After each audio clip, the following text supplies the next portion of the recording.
acompaña el profesor de Historia y amigo Miguel Núñez, con quien voy a conversar al respecto de ello. Miguel, bueno, cuéntame, hemos preparado una pizarra ahí y hay fechas importantes, hay años importantes que es bueno señalar. Buenos días. Buenos días, amigo Toño Muñoz, agradecido por la invitación al canal Sol TV. Y bueno, pues estando allá en Trujillo, acepté esa invitación de compartir junto a ustedes con respecto a una breve clase, una sesión pequeñísima acerca de algunos conocimientos que debemos tomar en cuenta nosotros los peruanos. Y en esa oportunidad he preparado una sencilla línea de tiempo con algunos años, indicándolos aquí de dos colores distintos, el azul y el rojo. Toño Muñoz, a ver, comenzamos aquí brevemente. Vamos a ver, vamos a ponchar la pizarra y vamos a empezar. Sí, cualquier consulta me la podrías hacer, yo amigo. te interrumpo, no te preocupes. Ya. En primer lugar, lo que deberíamos saber y entender es de que muchas veces se cuenta la historia de una manera un poquito, digamos, desligada de otros hechos internacionales. En realidad la independencia del Perú tiene un antes y un después, que de alguna forma en los centros educativos se les enseña como que de repente habíamos necesitado de la ayuda e intervención de otras naciones o documentos afines para poder nosotros independizarnos. Sin embargo, la independencia del Perú comenzó posteriormente cuando los españoles nos llegaron a conquistar. Vamos a tomar en cuenta algunas fechas importantes de otras naciones. En el año 1776 ocurrió una independencia que fue en nuestro continente. Nos referimos a la llamada de Estados Unidos de América, ¿no? En ese año, un 4 de julio, justo hace poquitas semanas, estuvieron ellos celebrando sus fiestas patrias. Tiene una manera muy particular Estados Unidos de celebrarlo, ¿no? No hacen esas competencias de marchas, sino que la gente se une, realizan sus comparsas, pasacalles y todos con sus banderitas, sus escarapelas. En realidad, Estados Unidos de América no se denominó así, sino más bien fueron llamadas 13 colonias inglesas. Ese era su verdadero nombre, 13 colonias inglesas. ¿Por qué? Porque este territorio, entre ellas territorios como Massachusetts, North Carolina, South Carolina, New York, New Jersey, entre otras, habían sido cada una de ellas un estado. En total 13. Entonces, ¿qué pasa? Debido a una imposición de impuestos, a que no había libertad de comercio, dado a cabo por el rey George III de Inglaterra, es que estas colonias se oponen a su monarca, ¿no? Prácticamente ellos habían levantado sus tierras sin ayuda de la corona y encima dice, nos están imponiendo unas leyes. Entonces ellos se opusieron y prácticamente se independizaron. Personajes que ahí destacaron, bueno, George Washington, John Adams, Brian Adams, perdón, está también Benjamin Franklin, entre otros. Luego de esa fecha tenemos una fecha muy importante en nuestro país, Toño. Miren, en el año 1780 ocurre en el Perú, sobre todo, una gran revolución, que quizá mucho se habla, se cuenta en las escuelas, y esta revolución es liderada por el señor llamado Túpac Amaru II, ¿no es cierto?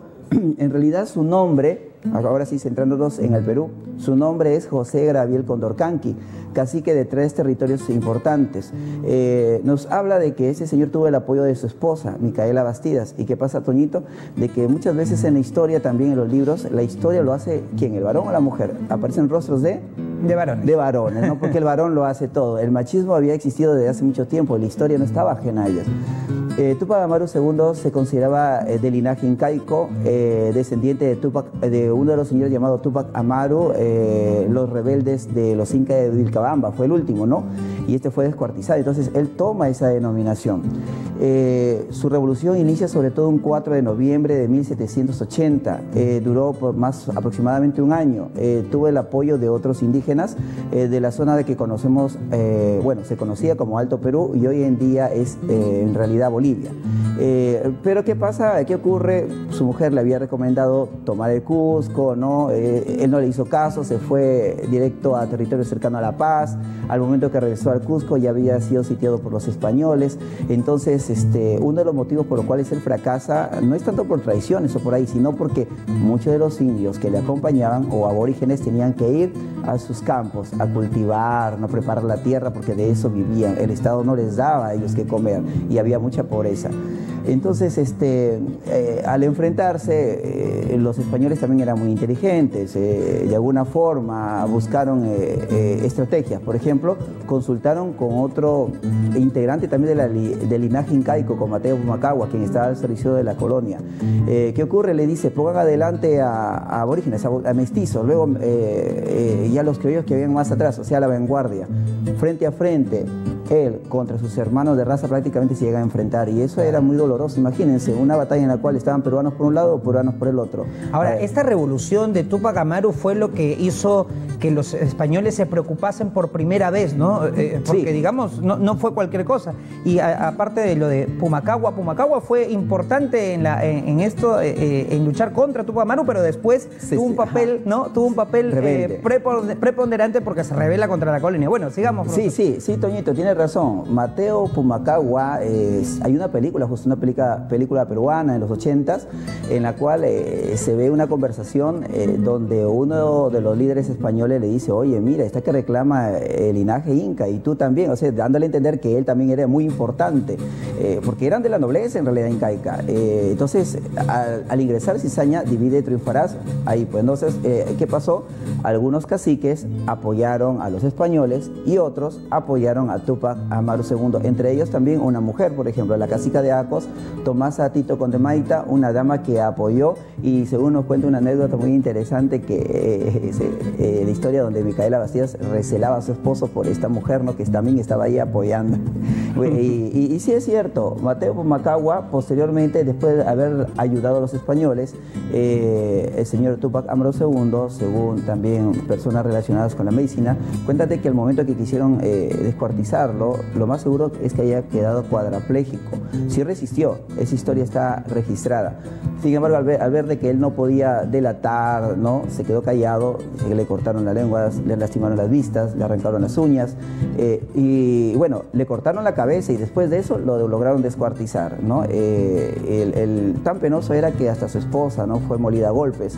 Uno de sus pequeños hijos fue llevado a Europa, en el cual cuenta la historia que naufragó y se le agarraron con su descendencia, ¿no?, tratando de exterminarlo, y quede eso como ejemplo para todo peruano que quiera liberarse. Ahora, el rojo, profesor, porque eso ocurrió en el Perú en 1780, pero en 1789, ¿qué ocurre? Porque está con otro color, ¿tiene algo que ver?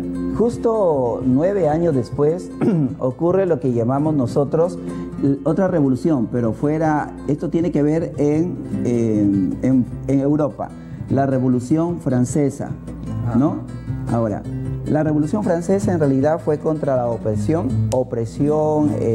la aplicación de elevados impuestos. En Francia misma, no su nombre lo dice, contra prácticamente Luis XVI. Y se cuenta que su esposa María Antonieta llevaba a cabo una serie de gastos, juegos de azar. El rey prácticamente no se preocupaba por su pueblo, la harina, parecía el pan estaba muy caro, la gente misma fabricaba su pan, y es por eso que la gente se rebela contra este gobierno. Pero acá hay una cosa, Toñito, mira, nos dicen de que estos documentos que aparecieron, la Declaración de los Derechos aquí en Francia, más la Constitución de Estados Unidos, es que ayudaron de alguna forma al Perú a independizarse. Pero yo te digo una cosa, en el Perú la mayoría de personas que aquí habitábamos no sabían leer y escribir, pues, ¿no? Éramos analfabetos, y además quien tuvo a la mano estos documentos podía llegar a manos de españoles, que eran unos cuantos nada más, o de aquellos criollos que querían... Privilegiados que habían recibido algún tipo de educación. Claro, porque la educación era clasista, y prácticamente esta gente que tenía plata podía pagar el colegio. El colegio en ese entonces no era público, era privado. El proceso en Europa fue distinto, pues había ilustración, ¿no? Claro, la ilustración, eso ayudó de alguna forma a que estas personas preocuparse, no tanto, la fe no me va a ayudar a ganar batallas, la fe no me va a ayudar siempre a gobernar bien. Ir a la iglesia, por ejemplo, era el pensar, ¿no?, de los ilustrados, ir a la iglesia, ser muy devoto y estar sentado no me iba a ayudar a conocer mejor el mundo, ni a mis semejantes, ni a hacer ciencia. Y es ahí donde ellos batallan contra la iglesia, porque la iglesia todavía tenía un poder, ¿no?, por ahí influyente. Seguimos avanzando en la línea del tiempo. Claro, lo que pasa aquí es de que posteriormente esos conocimientos de Declaración de los Derechos ya es de uso mayor en centros superiores, y aquí aparecen los llamados precursores, ¿no? Los historiadores aconsejan usar el término precursor antes que prócer, ¿no? Precursor es la persona que va adelante, dirige un ideal y va contra la corriente de ese momento, que era, ¿no?, estar ligados a España, estar sometiditos, tener una especie de, digamos, impedimento para comerciar libremente. Los precursores preparan el camino, se dividen en dos grupos. Los reformistas son aquellos que tienen fidelidad a España, no quieren separarse y opinaban que los que estaban mal eran las autoridades. Las leyes podían ser buenas, podían ser modificadas, pero los precursores decían que estas autoridades deberían ser cambiadas. Sin embargo, hubo otro grupo llamado separatistas. Estos precursores afirmaron de alguna forma que era mejor separarse de España porque la realidad no iba a cambiar y quienes deberían tomar el mando político deberían ser los criollos, ¿no? Es así que en 1821 ocurre una fecha muy importante, ¿no? Hace poco el Minedo ha tenido un error, ¿no? Así es. Sí, a ver, Toñito. Proclamación de la independencia del Perú. Ahí está. Este es nuestro país de azul, de la independencia. Y aquí, ¿quién destaca? ¿Qué libertador? San Martín, ¿no? Pero San Martín había proclamado la independencia del Perú solamente en Lima, porque en realidad el Perú no estaba totalmente independizado. Antes de ese año, el 29 de diciembre de 1820, Trujillo fue la primera ciudad independizada. Y hay una anécdota acá, amigo Toño. La intendencia de Trujillo.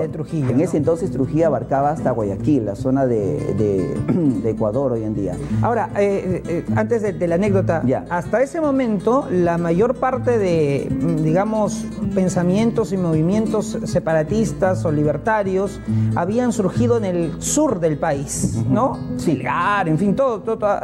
Pero esto del norte es bien interesante, ¿no? Porque sí, también tiene que ver con temas económicos, ¿no? Sí. Hay temas económicos de por medio, como en casi todo. Y es precisamente la intendencia de Trujillo logra lo que en el sur no se había podido lograr, ¿no? Es en el norte donde se logra. Ahora sí, sí, vamos. Hablando de la parte sur, en 1809, 1810, 11, a esas fechas, Francisco de Sela, Mateo Pumacahua, quien ahí se levanta contra los españoles, en realidad muchos de ellos son asesinados. Había un grupo de hermanos cusqueños, no recuerdo cómo se llama. Los hermanos Angulo, por ejemplo, Payardele, claro, etcétera. ¿Y qué ocurre? Que lo que pasa es de que al ver de que ellos luchaban y querían tener el apoyo de los argentinos, podríamos decir así, pero eran derrotados en el trayecto, no podían continuar con esa lucha. Entonces, ¿qué ocurrió? Con el tiempo, con la llegada de San Martín, quien pasa por Chile dice, no puedo ir por el Alto Perú, lo que es hoy en día Bolivia, y entra a Perú, en realidad. Voy a ir por Chile, y de Chile voy por el mar y llego al Perú. Y fue la estrategia que le dio bastante resultado. ¿Qué ocurre acá? Entonces San Martín llega y se establece mejor. Él está viendo qué zona. A Lima mismo no llega, llega al norte de Lima, ¿no? Donde está Huaura, Huacho, ese sector, y establece un cuartel. Pero al ver que no podía entrar, quería independizar el Perú de una manera pacífica, no quería dar batalla directamente a los realistas. Entonces, ¿qué hace él? Él va hacia el norte y se dirige con respecto al territorio, lo que conocemos hoy en día como Trujillo, intendencia de Trujillo. Era una especie de hablar, por ejemplo, hoy en día región de la libertad. Le habla, ¿quién era el intendente? Era el señor Bernardo Torretagle. Y le dice, ¿no? Bueno, vamos a tener que comenzar por aquí con el territorio a independizarlo. Torretagle le manifiesta que en realidad su posición era fidelidad a España, pero ya lo sabía el señor San Martín. San Martín le pregunta, bueno, o proclama la independencia de Trujillo o lo hace otro, pues, ¿no? Entonces, a la final, Torretagle se vio obligado a proclamar la independencia del Perú, ¿no? Y esas cositas muchas veces nos representan con estatuas, imágenes, no unas placas, pero eso tiene algo escondido, ¿no? Incluso después él llega a ser presidente del Perú, de Buen Otoño, y se opone a Bolívar cuando éste llega y le da la espalda y regresa al bando realista, y eso muchos no lo saben, y murió en su ley, murió al lado de los españoles en los castillos de Real Felipe, por ejemplo. Torretagle, sí, así es, el libertador de Trujillo. El libertador de Trujillo muere defendiendo a los españoles. Muere defendiendo, pero más que defendiendo a ellos, es por motivo de que no quería que el señor Bolívar entre al Perú y sea presidente, ¿no? Enemigos, ¿sabes? Sí, ¿no? Entre por el cargo. Continuamos en esta clase de historia y la parte final, profesor. Sí, Toño, como veníamos diciendo, la independencia del Perú no hubiera sido posible quizá por dos líderes importantes, San Martín y Bolívar. Ambos cumplieron un papel preponderante en nuestra independencia, pero detrás de ello había, digamos, una gran masa popular que les apoyaba. En este caso tuvieron ellos especial cuidado con los andinos, con la gente campesina, que ellos habían sido, digamos, la mano derecha para estos triunfos. San Martín vio que de alguna forma no podía lograr fortalecer la independencia del Perú, ya que el ejército colonialista se había asentado por la sierra, a pesar que él había tomado Lima. Imagínate, Toñito, que luego de proclamada la independencia, los españoles, que eran ya unos cuantos, acompañados por criollos, mestizos e indios, lograron entrar nuevamente a la ciudad de Lima, ¿no? Pero ahí asustados. Había una serie de tratados entre ellos sin convenios, ¿no? Como la conferencia de Miraflores, la conferencia de Punchauca. No había en realidad un enfrentamiento cuerpo a cuerpo, pero posteriormente a la proclamación ya tenía que hacerse sí o sí. Es así que San Martín, a pedirle ayuda al señor Bolívar, ¿no?, tuvo que viajar a Guayaquil, territorio que Bolívar separó del Perú, porque le pertenecía a Perú en ese tiempo. ¿Qué ocurre? De que Bolívar, según los historiadores nos cuentan, que Bolívar quería hacer el trabajo solo. Por lo tanto, San Martín regresa desde Guayaquil por el mar al Callao, se despide de los peruanos, forma un Congreso de la República, a pesar que él había dicho, no hagan una república democrática, mejor una monarquía constitucional, porque mi país, en Argentina, están que se pelean por el cargo. Y tuvo razón. Después de ello, imagínate los pleitos que hubieron en el Perú, un presidente tras otro. San Martín se fue y dio el camino libre para el señor Bolívar. Recordemos, Toñito, que no tenemos dos soles en el cielo, sino uno solo, y por lo tanto el siguiente papel le correspondería a este libertador que vendría desde la actual Venezuela, ¿no? Es así como Bolívar prepara hace estos preparativos militares y sobre todo va a buscar apoyo en el norte del Perú, y aquí es donde destaca Trujillo, por ejemplo. Es por eso que la intendencia, llamada, bueno, posteriormente ya departamento, va a tomar otro nombre, La Libertad se le va a llamar, por el hecho de que fue aquí en el norte peruano donde se prepararon, por ejemplo, los mejores orfebres, los mejores zapateros, los mejores sastres, para preparar en toda la indumentaria a los soldados. Y estos se alistaron en los campos de la sierra porque la pelea justo iba a ser en la sierra. Así pues, el primer conflicto realizado en 1824, uno de los más importantes, es Junín, conocida como la Batalla sin Humo, porque solamente pelearon los batallones que llevaban espadas, ¿no? No había armas de fuego, las artillerías estaban separadas. Sin embargo, en este conflicto estábamos perdiéndolo, Toñito. Hay una historia. Nos dice que Bolívar, al ver que los libertadores estaban perdiendo, fue a llamar a la artillería rápidamente. Sin embargo, en ese trayecto llega un grupo de soldados llamados húsares del Perú, ¿no? y a apoyar a los libertadores. Y lograron el triunfo de la batalla de Junín. Pero aquí la cosa, ¿quiénes eran estos grupitos o estos soldados en este grupo llamado húsares del Perú? Eran nada más y nada menos que gente de la sierra, Toño. Hoy en día vemos quiénes son ellos. Hoy en día lo vemos representado simbólicamente en la entrada del Palacio de Gobierno, con unos gorros altos, ¿no? Un porte que le hace ver de 1,80 m para arriba. Sin embargo, la gente que ayudó a dar el triunfo era gente campesina. Ahora, mucha de esa gente, Bolívar los recluta aquí en el norte.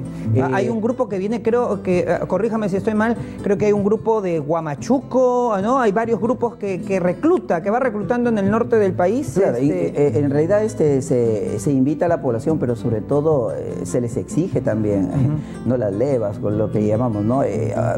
Tratando de presionar a que la gente debería participar. Pero hubo gente que sí, de voluntad también participaron, y es así que el señor Bolívar, por ejemplo, este grupo que les apoyó llamado Húsares del Perú, le comenzaron a llamar con el nombre de Húsares de Junín. Hoy en día se les conoce así. Pero fue solamente una de las victorias, Toño. Después, en diciembre de ese año, sucede la batalla de Ayacucho, ¿no? Un 9. En las Pampas prácticamente tuvo ese triunfo, se enfrentó el ejército libertador con el ejército colonialista y de alguna forma tuvimos esa victoria. Acá usaron armas de fuego ya. Entonces se obligó a ese virrey, que era el último virrey, el virrey de la Serna, ¿no? Firmar la capitulación de Ayacucho un 11.